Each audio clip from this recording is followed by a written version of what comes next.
Hello students, हमारा topic चल रहा था मोशन अंडर सेंट्रल फोर्सेज। इसके अंदर हमने प्रीवियस लेक्चर में सेंट्रल फोर्सेज के अंतर्गत गतिशील कण का पथ का समीकरण हमने निकाला था और वो हमारे पास आया था J²U² B²U/d θ² प्लस का U equal to F minus का F 1/U। ये हमारे पास में इक्वेशन आई थी सेंट्रल फोर्सेस के अंतर्गत गतिशील कण के पथ का समीकरण था। तो इस इक्वेशन से हमने देखा कि अगर हमारे पास में कण का पथ हमें पता है, पार्टिकल का पाथ अगर हमें पता होगा तो हम क्या कर सकते हैं, फोर्स के नेचर को ज्ञात कर सकते हैं। और यदि हमें फोर्स का नेचर पता होगा तो हम क्या निकाल सकते हैं, किसी भी पार्टिकल के पाथ को निकाल सकते हैं।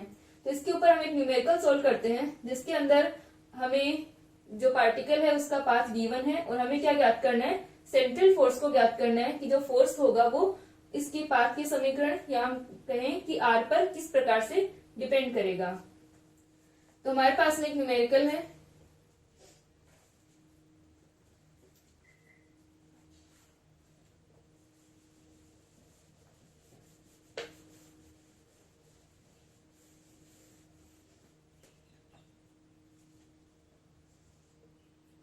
R equal to 2a cos theta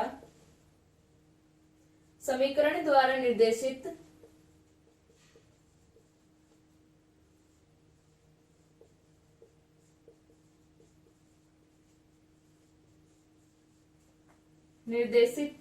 पथ में गतिशील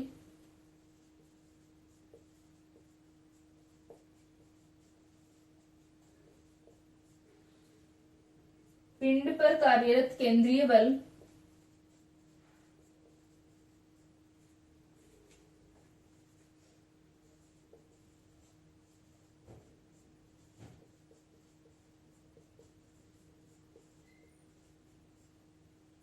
केंद्रीय बल का व्यंजक ज्ञात करो।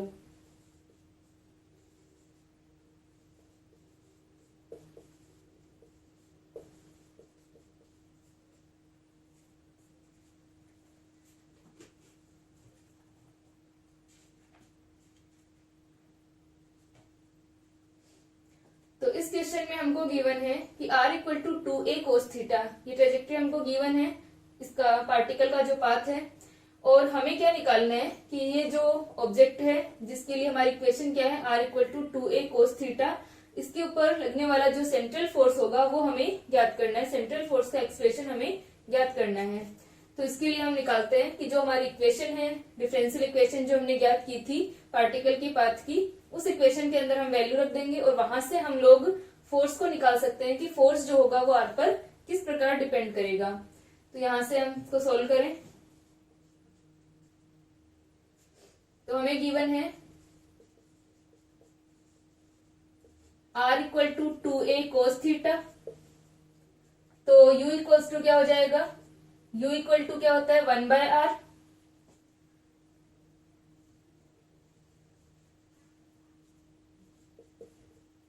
U इक्वल टू 1/r और 1/r का मान 1/2a cos थीटा और 1/2a cos थीटा क्या होगा 1/2a cos थीटा। तो यहाँ पर जो 2a है वो तो 1/2a रह जाएगा और cos थीटा की जगह हम क्या लिख सकते हैं, sec थीटा।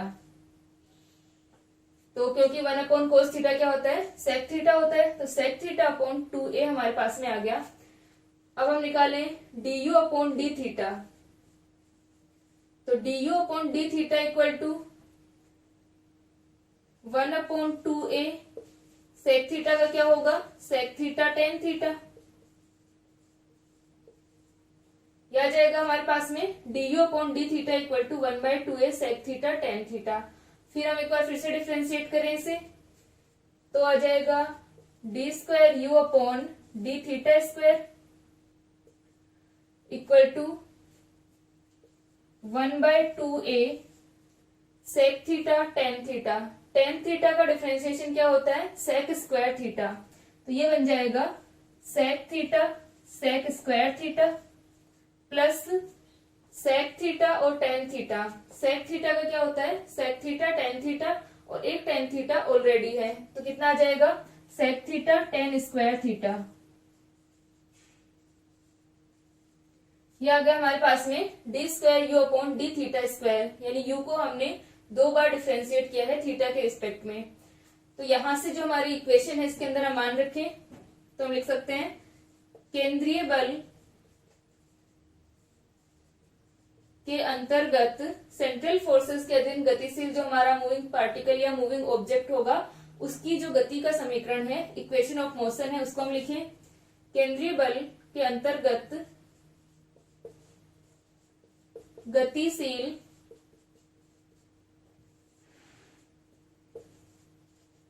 कण के पथ के समीकरण में मान रखने पर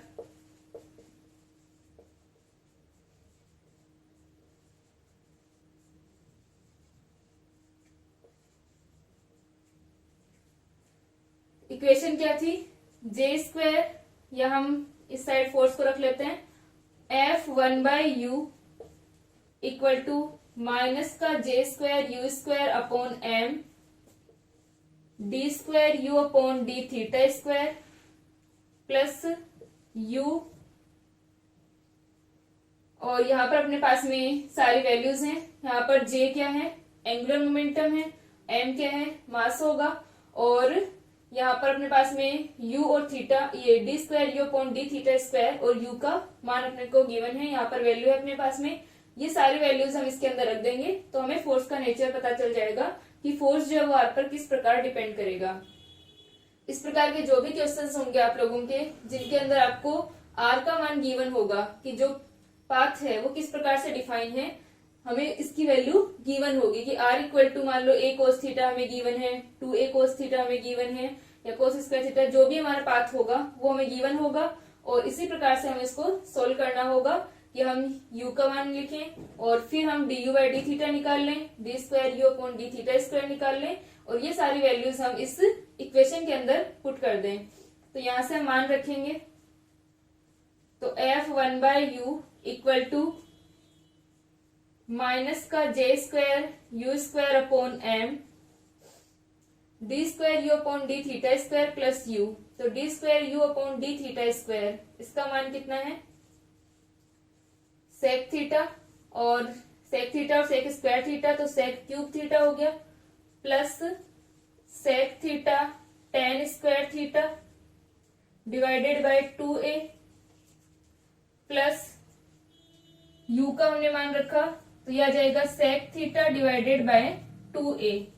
ये हमारे पास में आ गया u का मान। ये सारी वैल्यूज इसको हम सॉल्व करके निकाल लें कि फोर्स का मान किस प्रकार आएगा। इसको लिखो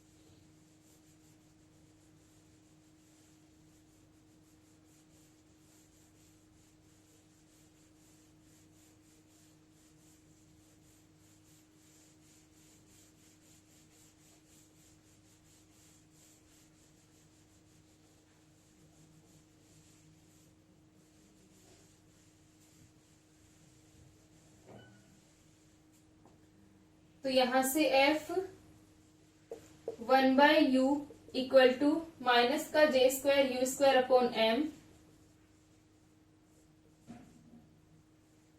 यह आ जाएगा sec cube theta plus sec theta tan square theta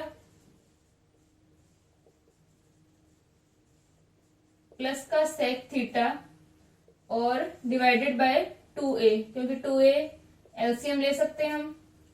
तो यहां से 2a को तो हम बाहर ले लेते हैं और इसको हम सोल्व कर लेते हैं, जो हमारी ब्रैकेट वाली क्वांटिटी है।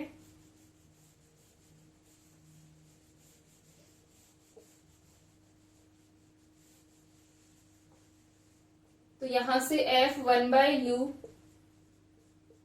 इक्वल टू माइनस का J square you square upon M, तो ये हो जाएगा माइनस का J square you square upon 2ma sec cube theta plus sec theta tan square theta, sec theta को हम कॉमन ले लें 1 + tan² थीटा। 1 + tan² थीटा भी क्या होता है, sec² थीटा ही होता है। तो यहां पर हम मान रख दें इसका, तो यह आ जाएगा F1/u -j²u²/2ma sec³ theta plus का sec थीटा और sec² थीटा, जहां पर हमारा क्या है 1 + tan² थीटा = sec² थीटा है। तो ये भी sec³ थीटा बन गया। तो यह आ जाएगा F1/u -j²u²/2ma sec³ theta plus sec³ theta, तो ये हो जाएगा 2 sec³ थीटा। ये वैल्यू आ गई। इसको हम रख सकते हैं -j²u²/2ma sec³ थीटा। 2 से 2 कैंसिल हो गया। sec³ थीटा, तो u इक्वल्स टू क्या था हमारा, u इक्वल टू था sec theta divided by 2a। तो sec थीटा इक्वल टू हो जाएगा 2au और sec थीटा क्यूब क्या आ जाएगा 2au का होल क्यूब। तो यहां पर हम इसका मान रख दें sec³ थीटा का। तो sec³ थीटा का मान रखेंगे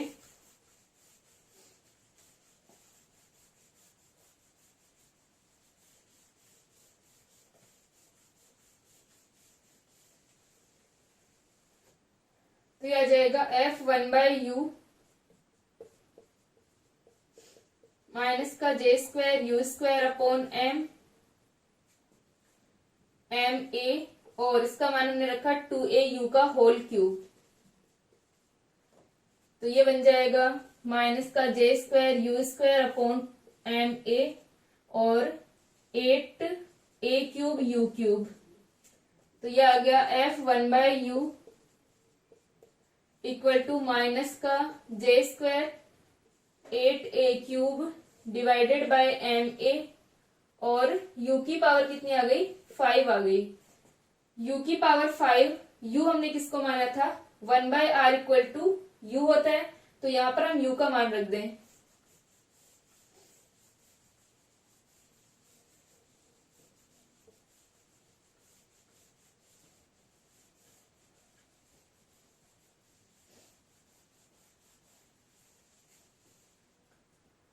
तो F1/u -j² 8a³ ma u5।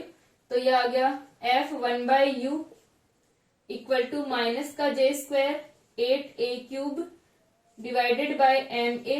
यहां पर हम क्या रख रहे हैं u का मान रखने पर या u इक्वल टू 1/r रखने पर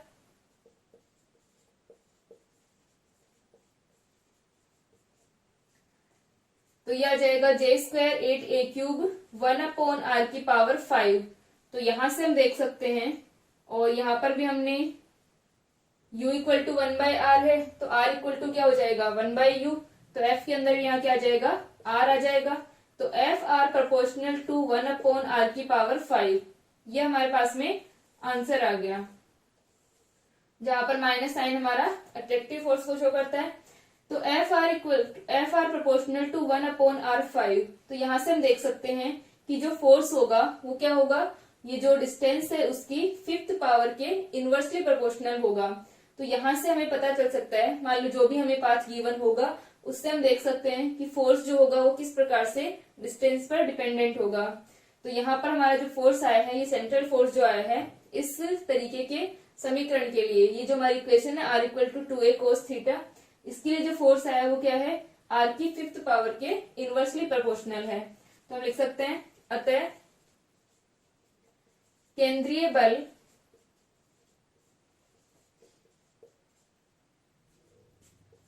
r की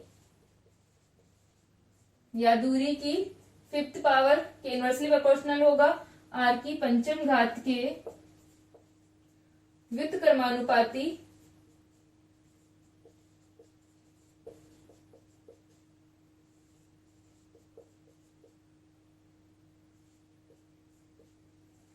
होगा, इनवर्सली प्रोपोर्शनल होगा।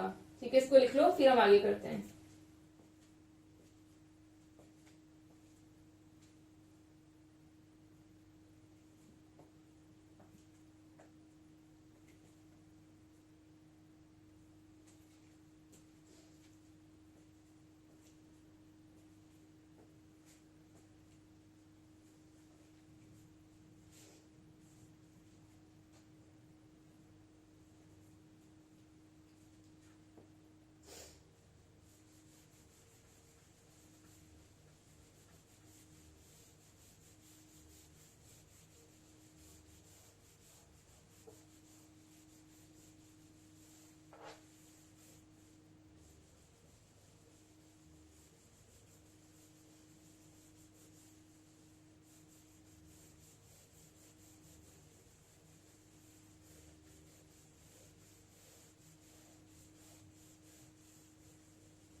अब जो हमारा टॉपिक है मोशन अंडर सेंट्रल फोर्सेज, इसके अंदर हमने कण की गति के समीकरण जो हमने पोलर कोऑर्डिनेट्स के अंदर निकाले थे, और हमने इसके अंदर एनर्जी कंजर्वेशन, मोमेंटम कंजर्वेशन, इन सबको ज्ञात किया था।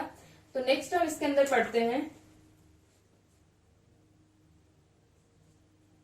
केंद्रीय बलों के प्रभाव में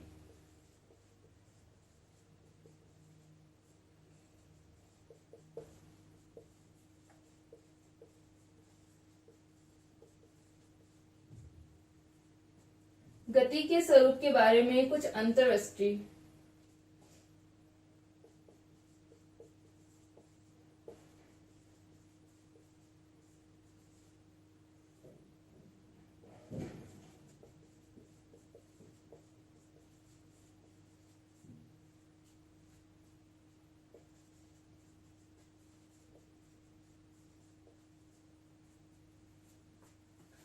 तो यहाँ से हम लोग जो ये सेंट्रल फोर्सेस के अंतर्गत गतिशील जो कण था, इसका जो गति का स्वरूप होगा इसके बारे में हम ज्ञात करते हैं। यानी हमने पोटेंशियल एनर्जी को डिफाइन किया था यू को, अब यहाँ पर हम यू इफेक्टिव को डिफाइन करते हैं यू डैश को। ठीक है, यू इफेक्टिव हम किस प्रकार से निकालते हैं और उसकी जो मोशन है उसका जो स्वरूप होगा, पाथ हमारा किस प्रकार से होगा, इसको हम डिफाइन करते हैं। तो यहाँ पर हमारे पास में एक इक्वेशन थी, जब हम पीछे सोल्व कर रहे थे तो हमारी इक्वेशन आई थी md2r upon dt square minus equal to minus का d upon D R u plus J square upon 2mr square.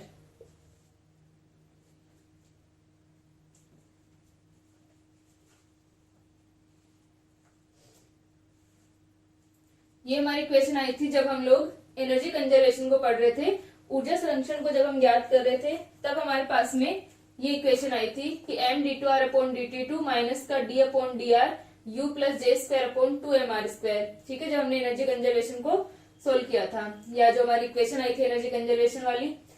तो इस इक्वेशन के अंदर इसको हम लिख सकते हैं कि md2r अपॉन dt2 माइनस का d upon D R you plus J square upon 2mr square. तो इस पूरी वैल्यू को हम क्या मान ले, u डैश मान ले, माइनस का D you dash upon D R, जहां पर हमारा u डैश क्या है, u plus J square upon 2mr square है, और इसे हम u इफेक्टिव कहते हैं। u effective equals to u plus J square upon 2mr square होगा। और ये u हमारी क्या थी, पोटेंशियल एनर्जी थी, और ये हमारी रोटेशनल काइनेटिक एनर्जी थी।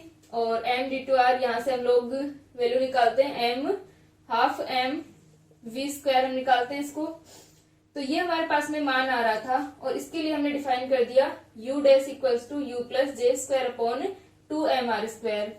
अब ये जो माइनस का D you dash upon D r आ रहा है, तो इसको हम जानते हैं कि जो हमारे कंजर्वेटिव फोर्सेस होते हैं F इक्वल टू क्या होता है, माइनस का D u upon D R होता है।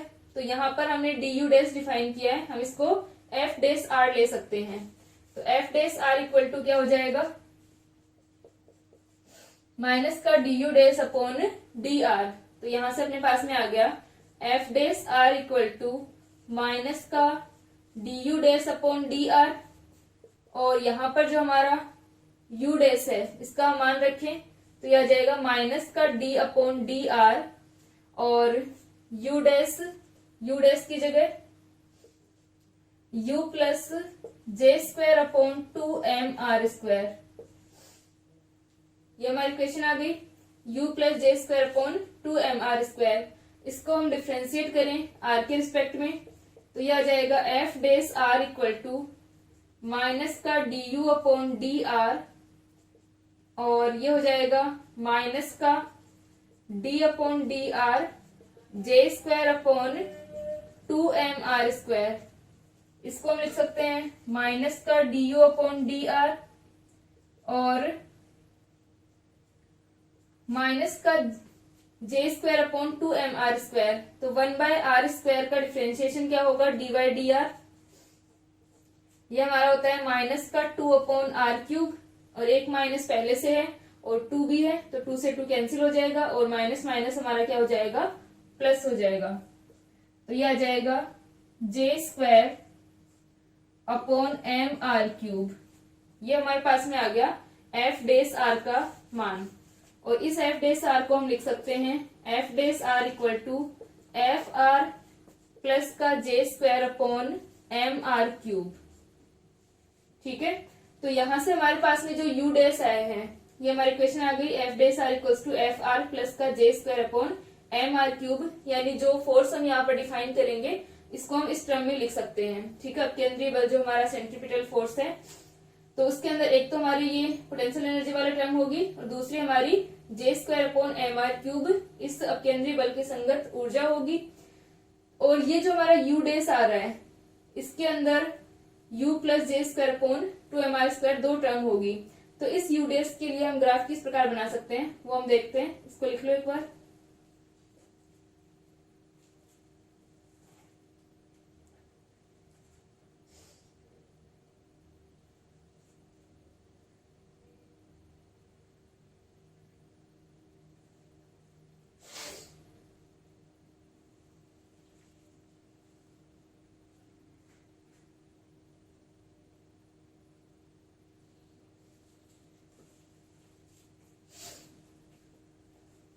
ठीक है, यहां तक हो गया।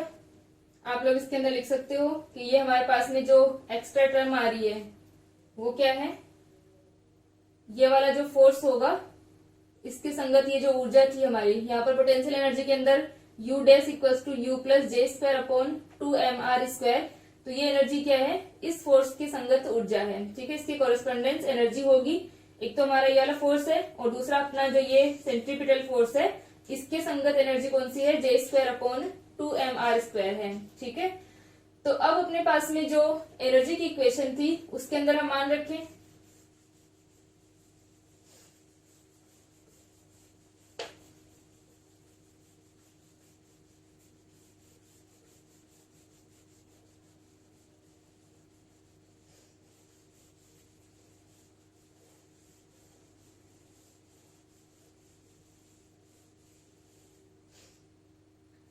यहाँ पे लिख लेना कि जहां ये जो हमने लिखा था इक्वेशन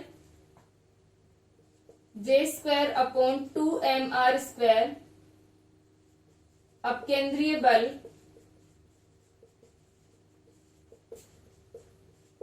J² अपॉन mr³ के संगत ऊर्जा है। ठीक है, वो जो हमने इक्वेशन लिखी थी उसके बाद में आप लोग ये लिख सकते हो। अब हमारी जो एनर्जी की इक्वेशन थी, एनर्जी की इक्वेशन क्या थी, ऊर्जा संरक्षण समीकरण से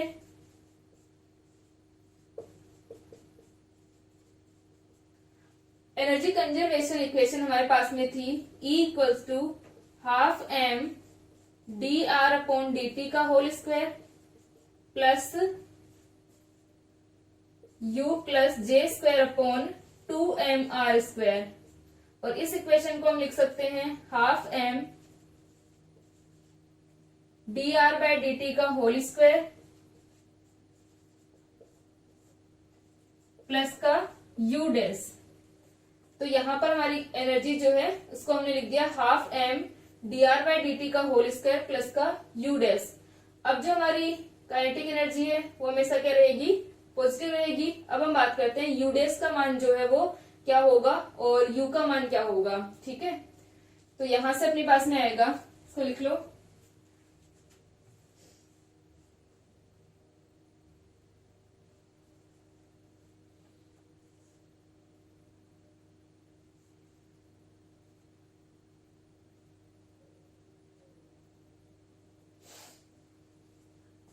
ठीक है, हो गया।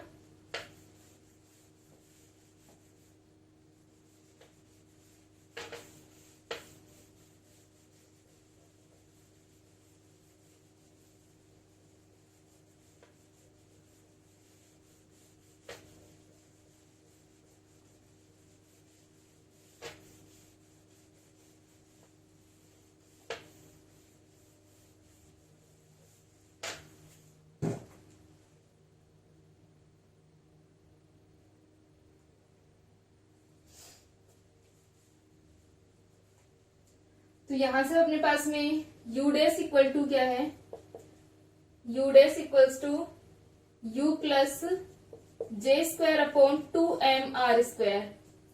तो इसके अंदर क्या होगा कि अगर हम बात करें व्युत्क्रम वर्ग जो हमारा फोर्स होता है F इक्वल टू माइनस का k अपॉन r², ठीक है, ये हमारा इनवर्स स्क्वायर फोर्स होगा क्योंकि F जो है वो 1 अपॉन r² के प्रोपोर्शनल है। तो इसके लिए अगर हम ग्राफ बनाते हैं पोटेंशियल एनर्जी के और ये जो हमारी अपकेंद्रीय ऊर्जा है सेंट्रीपिटल एनर्जी है, इनके ग्राफ अगर हम बनाते हैं और ये हमारी जो काइनेटिक एनर्जी होगी, इनके लिए क्या होगा कि जो काइनेटिक एनर्जी है half M D R upon D T, kinetic energy का मान हमेशा क्या होगा, पॉजिटिव होगा, ये हमेशा पॉजिटिव होगी। और जो हमारी सेंट्रीपिटल एनर्जी है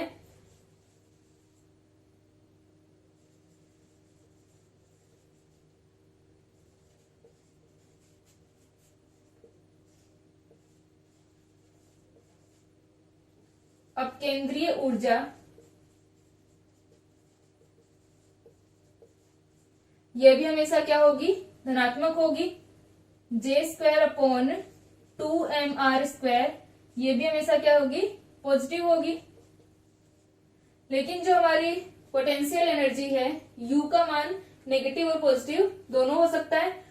यहाँ पर हम अट्रैक्टिव फोर्स के लिए डिफाइन करें या रिपल्सिव के लिए, तो हमारे पास में u का मान क्या हो जाएगा, पॉजिटिव और नेगेटिव दोनों हो सकता है। इसका मतलब u का मान पॉजिटिव और नेगेटिव दोनों हो सकता है, तो u डैश का मान भी क्या होगा, पॉजिटिव और नेगेटिव दोनों हो सकता है, क्योंकि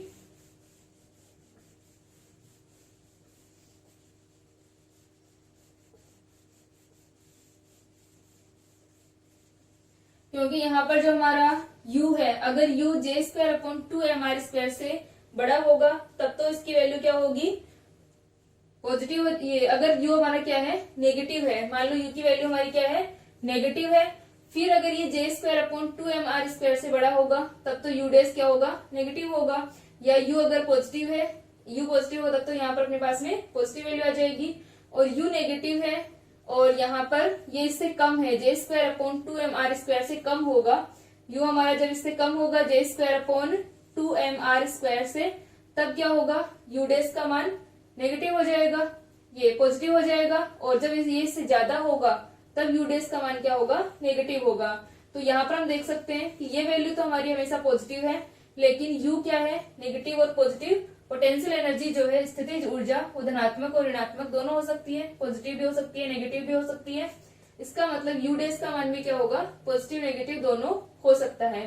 तो अगर हम किसी इनवर्स स्क्वायर फोर्स के लिए ग्राफ बनाते हैं तो हमारे जो ग्राफ आएगा आर के साथ में इस प्रकार से आता है। ये जो हमारी पोटेंशियल एनर्जी आती है वो इस तरह से आएगी, u डैश जो हमारा u इफेक्टिव है, और जो हमारी जे स्क्वायर अपॉन 2mr² है ये हमेशा क्या रहेगा, पॉजिटिव रहेगा।